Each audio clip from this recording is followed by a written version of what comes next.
భరతవేదముగ నిరతనాట్యముగ కదిలిన పదమిది ఈశా.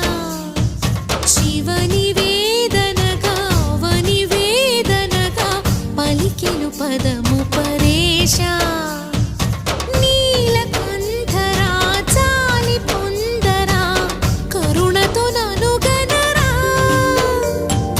నీలకంఠరా శైలమందిరా మొరవిని బదులిడరా.